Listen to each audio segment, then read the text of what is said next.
ओम शांति। दीदी मनमोहिनी जी की 28 जुलाई को 41वीं पुण्यतिथि है। पुण्यतिथि पर विशेष हम दीदी की अनेक विशेषताएं, अनेक उनकी शिक्षाएं सुनते हैं, उनके समान बनने का पुरुषार्थ करते हैं। दीदी और दादी प्रकाश मणि जी की जोड़ी यज्ञ में ऐसे थी जैसे दो शरीर एक जान, अर्थात एक आत्मा। अपनी कुशाग्र बुद्धि, व्यक्तियों की परख, प्रेम मर्यादा पालना, नियमित विद्यार्थी जीवन तथा अथक सेवा के कारण दीदी एक कुशल प्रशासिका भी थी। इसलिए सन 1951-52 से लेकर जब से ईश्वरीय सेवा प्रारंभ हुई, सन 1961 तक वे कंट्रोलर अथवा प्रशासन अभियंता एवं नियंत्रक नियुक्त थी और जनवरी सन 1969 में प्रजापिता ब्रह्मा बाबा के अव्यक्त होने के बाद इसकी मुख्य प्रशासिका दादी प्रकाश मणि जी के साथ अतिरिक्त प्रशासिका के तौर पर सेवारत थी। यह एक बहुत महत्वपूर्ण बात है कि 14 वर्षों तक दादी और दीदी दोनों ने मिलकर इस प्रकार प्रशासन किया कि कभी उनमें मनमुटाव नहीं हुआ, न कभी उन्होंने एक दूसरे की आलोचना की। वे कहा भी करती थीं कि हम दोनों के शरीर अलग अलग हैं परंतु आत्मा एक है।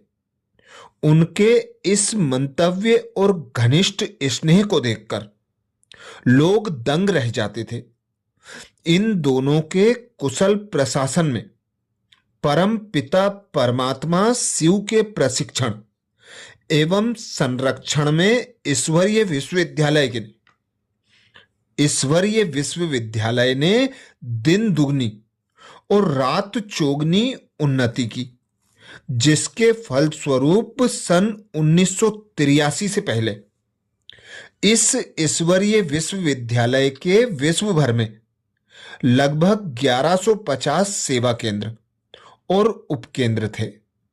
दीदी जी कुछ वर्षों से ईश्वरीय याद रूपी यात्रा की रफ्तार तेज करने के लिए कहती थी और अपने हर प्रवचन में यह जरूर जताती थी कि अब घर अर्थात परमधाम जाना है।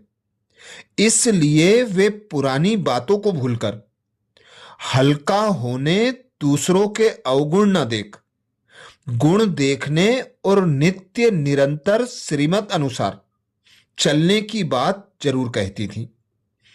अपने देह त्याग से कुछ समय पहले जब वे थोड़ी अस्वस्थ थी तो शिव बाबा ने कहा था कि वे पलंग पर नहीं बल्कि प्लानिंग में हैं और भोगना में नहीं बल्कि योजना में हैं। शिव बाबा इससे अधिक और स्पष्ट बता ही कैसे सकते थे। शिव बाबा ने यह भी बताया कि अब जो सतयुगी पवित्र योगबल वाली सृष्टि की नींव पड़ेगी उसमें वे प्राथमिक पार्ट अदा करेंगी। अतः यद्यपि इस ईश्वरीय विश्वविद्यालय के हरेक विद्यार्थी की व बहन भाई का उनसे अमिट स्नेह था और है भी, फिर भी उन्होंने दीदी जी के अनुपम आध्यात्मिक उत्कर्ष को देखकर और उनके सराहनीय उज्जवल भविष्य को जानकर देह त्याग के इस वृत्तांत को शोक का अवसर नहीं माना बल्कि योग का अवसर मानते हुए पुरुषार्थ को और तीव्र करने की प्रेरणा ली। दीदी जी के जीवन में अनेक दिव्य गुण अपने चरम उत्कर्ष पर थे। वे 72 वर्ष की आयु में भी आश्चर्यचकित कर देने वाली स्फूर्ति और चेतना के साथ काम करती थी। मधुबन में देश के कोने कोने से तथा विदेशों से हजारों व्यक्ति आते थे, तो उनका कार्य उत्तरदायित्व इतना बढ़ जाता था कि एक अच्छे युवक व युवती के लिए भी संभलना कठिन था। परंतु उन्होंने एक तो सारी व्यवस्था को दादी जी के साथ मिलकर ऐसा बना रखा था कि कार्य सुचारू रूप से झंझट और झड़प के बिना चलता रहे, और दूसरे वे स्वयं कार्य प्रवाह से परिचित एवं सूचित रहती थी तथा ध्यान देती थी। प्रातः ही वे सारे मधुबन का एक बार भ्रमण कर लेती थी और भंडारे आदि आदि में जहां कहीं भी उनके परामर्श की आवश्यकता हो, वे राय देकर आती थी। उनकी कार्य लेने की विधि भी ऐसी थी कि सभी उनसे संतुष्ट रहते थे। वे उनकी कठिनाइयों को भांपकर उन्हें वांछित हल देती थी और उनमें कठिनाइयों को पार करने के लिए प्रेरणा भी भरती थी। यही कारण है कि मधुबन में जो भी वरिष्ठ सरकारी अधिकारी आते या बड़े उद्योगों के व्यवस्थापक आते, वे दीदी जी तथा दादी जी दोनों से मिलते समय यह अवश्य कहते कि यहाँ की व्यवस्था देखकर उन्हें बहुत अच्छा लगा। ना कोई कोलाहल, ना आहट, ना तनाव, ना कार्य का ठहराव, शांति, परस्पर प्रेम तथा सेवा भाव से सुचारू कार्य देखकर सभी कहते थे कि प्रशासन सीखना हो तो इनसे सीखना चाहिए। फरवरी 1983 में मधुबन में बड़ा सम्मेलन हुआ। तब दादी प्रकाशमणि जी और दीदी मनमोहिनी जी के संरक्षण में 3000 व्यक्तियों के ठहरने का तथा भोजन करने का, सब प्रकार की सहूलियत मिलने का और साथ साथ सम्मेलन तथा योग आदि का कार्य ऐसा शांतिपूर्ण चला कि अंतरराष्ट्रीय ख्याति के लोगों ने भी इसकी प्रशंसा की। इसी प्रकार इतने बड़े ओम शांति भवन के इतने अल्पकाल में निर्माण होने की बात भी सभी के लिए एक मधुर आश्चर्य बन गया। वास्तव में यह दोनों के मधुर व्यक्तित्व एवं प्रशासन कुशलता का प्रभाव ही था कि सभी ने तन मन धन से सहयोग देकर इतने बड़े कार्य को सहज ही सफलता से पूरा कर लिया, और वह भी योग युक्त अवस्था एवं शांति से। दीदी का त्यागमय जीवन था। दीदी जी यद्यपि एक बहुत ही धनवान घराने में पैदा हुई थी, तथापि यज्ञ में उनकी वेशभूषा, खान पान तथा रहन सहन अन्य सभी की तरह अत्यंत सादा और साधारण था। उन्होंने कभी भी अपने लौकिक कुल के धन धान्य के बारे में गर्व नहीं किया। उन्होंने अपने लौकिक जीवन के सुखों को भी याद नहीं किया। इस प्रकार वे सादगी और त्याग की मूर्ति थी। उनके पास जो चीजें होती वे दूसरों को ही सौगात में देकर प्रभु प्रेम में बांधती। उन वस्तुओं को वे अपने लिए प्रयोग में नहीं करती थी। दीदी मनमोहिनी जी दादी प्रकाशमणि जी के साथ मिलकर एक बहुत बड़ी अंतरराष्ट्रीय संस्था का कार्य संचालन करती थी।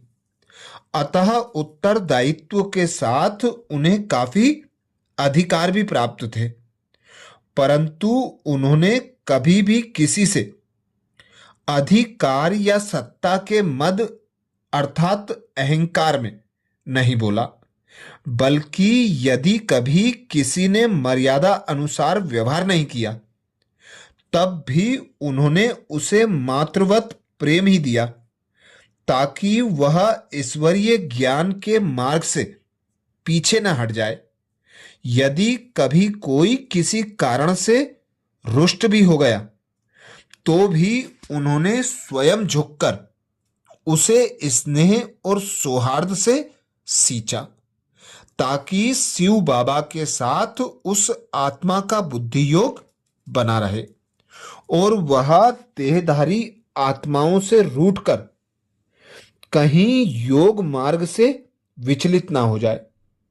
उन्होंने कभी यह हट नहीं किया कि गलती अमुक व्यक्ति की है अथवा दोष उसी का ही है और इसलिए मैं उससे क्यों बात करूं, बल्कि स्वयं दीदी जी ने ही उसके मन को शीतल करने के लिए कहा, भाई मन में कोई बात हो तो निकाल दो, हम सभी एक मार्ग के राही हैं, देवी परिवार में आत्मिक संबंधी हैं और हमारे मन में आपके लिए शुभ भाव ही है। इस प्रसंग में यह कहना उचित होगा कि दीदी को बच्चों का यह गीत, हम हैं आत्मा तुम हो आत्मा, आपस में भाई भाई, बाबा कहते पढ़ो पढ़ाई, नहीं किसी से लड़ो लड़ाई, बहुत अच्छा लगता था। दीदी जी की यह एक विशेषता थी कि वे संपर्क में आए व्यक्तियों को स्नेह से अपना बना लेती थी। वे किसी को मां जैसा प्यार देकर या किसी को उसकी समस्या का हल देकर स्नेह के सूत्र में बांधकर उससे कोई ना कोई बुराई छुड़वा देती। जो बात वह व्यक्ति अन्य किसी से नहीं मानता था, दीदी जी उसे सहज ही मनवा देती। इस प्रकार उनके व्यक्तित्व में एक चुंबकीय आकर्षण था। उनसे बात करने में किसी को भी भय महसूस नहीं होता था, बल्कि उनके स्नेह के स्पंदनों में उनकी ओर खिंचा चला जाता था और दीदी जी उसे आध्यात्मिक पथ पर आगे बढ़ा देती थी। उनके संपर्क में आते रहने वाला व्यक्ति प्रायः ज्ञान विमुख नहीं होता था। जिस डॉक्टर भगवती ने दीदी जी का ऑपरेशन किया, स्वयं वह दीदी जी को मां मानने लगा था। यद्यपि दीदी जी का स्नेहशील व्यक्तित्व था, परंतु वे अपनी स्थिति को उपराम भी उतना ही बनाए रखती थी। जब वे किसी को कुछ टोली अर्थात प्रसाद खाने के लिए देती थी, तो पूछती थी कि शिव बाबा की याद में रहकर खाया या नहीं खाया। दीदी की जोड़ीदार दादी प्रकाशमणि जी दीदी के प्रति अपना विशेष अनुभव सुनाते हुए कहती हैं, मुंबई में ऑपरेशन। एक दिन दीदी अपने कमरे में गिर गई थी। थोड़ी चोट भी लगी थी, थोड़ा बीपी हाई था। फिर दीदी का एक्सरे किया गया तो बाईं तरफ ब्रेन में लीची जितना गांठ दिखाई पड़ी। फिर कई डॉक्टरों की राय ली गई। सभी का मत था कि दीदी जी का ऑपरेशन होना चाहिए। यहां यह भी बात सामने आई कि एक तो दीदी उम्र वाली है, दूसरा यह भी था कि बीपी ऊपर नीचे है, शुगर भी है। फिर राय सलाह होती रही। डॉक्टर्स की राय से ऑपरेशन फाइनल हुआ। मुंबई में डॉक्टर्स ने कहा, आप श्याम को दीदी को थोड़ा घुमाने फिराने ले जा सकते हो। दीदी आई तो हॉस्पिटल में थी। श्याम को नरीमन पॉइंट पर घुमाने ले जाते थे। दादी जानकी कोलाबा में रहती थी। दादी हॉस्पिटल में थी। दादी जानकी कोलाबा में रहती थी। दीदी जी हॉस्पिटल में थी। गामा देवी से दीदी को कार लेने जाती थी। इधर से दीदी निकलती थी, उधर से दादी जानकी निकलती थी। नरीमन पॉइंट पर जाकर सभी दादियां मिलते थे और दीदी से थोड़ा समय रूरियान करते थे। हंस बहल कर वापस आते थे। डॉक्टर की भी छुट्टी थी। वह कहता था कि दीदी को घुमाओ फिराओ ताकि दीदी कुछ सोचे नहीं। दो सितारों का मिलन, विशेष घड़ी। दादी प्रकाश मणि जी कहती, दो सितारों के मिलन की घड़ी। बीच में एक बात यह भी आई कि डॉक्टर्स ने कहा दीदी को छोटा सा ट्यूमर है। वह तो बहनों ने सुना और दीदी को नहीं बताया। दीदी को यही कहा ऑपरेशन होना है, लेकिन किसका ऑपरेशन वो नाम नहीं बताया। तो एक दिन दीदी डॉक्टर भगवती को कहती हैं कि डॉक्टर, तुम मेरे भाई हो ना, सच बताओ किसका ऑपरेशन करना है। ये बहनें मेरे से छिपाती हैं, कुछ सुनाती नहीं है, समझती है मैं कोई डरूंगी। मेरे भाई हो ना, मुझे सच बताओ किसका ऑपरेशन है। डॉक्टर ने कहा सच तो यह है कि इतनी छोटी सी गांठ है, उसका ऑपरेशन है। चुंबक का है, यह सच बात है। दीदी ने कहा ठीक है। दादी जानकी, ब्रजेंद्रा सब दीदी के पास आते थे। सुबह 10:30 बजे का रिकॉर्ड बजता तो योग करते। पूरी दिनचर्या ठीक चलती थी। नर्स आती थी, देखती थी ये सब चटाई बिछाकर बैठ जाते हैं। उसे मालूम तो था ये लोग कौन हैं। दीदी कहती थी यह हॉस्पिटल नहीं है, सत्संग है। दीदी कभी हंसती थी, रू रिहान करती थी, कभी लेट जाती थी। एक दिन हमने भी पूछा, दीदी लूडो लाएं, खेलेंगे।